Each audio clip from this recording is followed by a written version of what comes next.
Brought to you by Final Fantasy XV, available on PlayStation 4 and Xbox One November 29th. Back in 2006, not one, not two, but three new Final Fantasy games were announced: Final Fantasy XIII, Final Fantasy Agito 13, and Final Fantasy Versus XIII. The three would become the Fabula Nova Crystallis series, where the games would all share a common mythology. Flash forward a few years and we've had 13, 13-2, and Lightning Returns. Agito became Type 0 and released on PSP. And as for Versus 13, next week it's finally being released into the wild as Final Fantasy 15.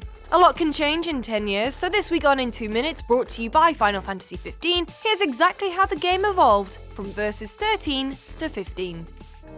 Versus 13 was announced at E3 2006 as a PS3 exclusive to be developed by the Kingdom Hearts team. Square Enix creative Tetsuya Nomura, famed for directing Kingdom Hearts and designing iconic characters such as Cloud and Sephiroth, would helm the project. It could be argued that the game was revealed way too soon, as it wasn't actually in full production at the time, with a 2008 interview with Nomura suggesting that staff members were constantly being shuffled onto other priority projects, such as Final Fantasy XIII and the relaunch of 14. The game was constantly absent from gaming shows, fueling rumours that it had been quietly cancelled, but various short trailers were eked out, showing brief glimpses at Versus 13. In January 2011, 5 years after the initial reveal, the first real gameplay footage was released. The 7-minute-long video showed combat, new areas, and the player controlling not only the lead character Noctis, but his bodyguard advisor friends too. In 2011, the developers also saw the Xbox One and PS4 for the first time. Realizing that the new consoles would make the PS3 exclusive obsolete before it had even launched, in mid-2012, development was shifted to next gen, and it was decided that the engine be switched from Crystal Tools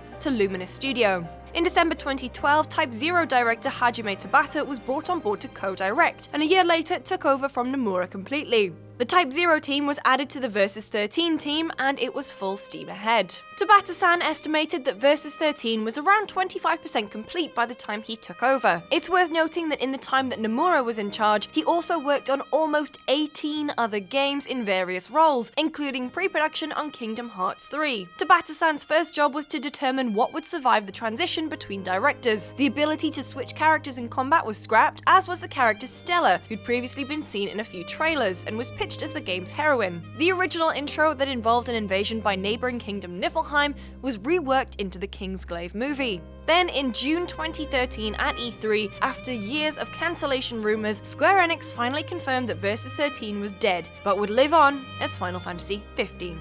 A playable demo, Episode Duskai, was released in March 2015, followed by the Platinum demo a year later. And now, 10 whole years since its announcement, the game releases next Tuesday. For more videos like this one, make sure to like and subscribe to GameSpot. And for more of me, you can find me on Twitter at LucyJamesGames. We'll see you next time.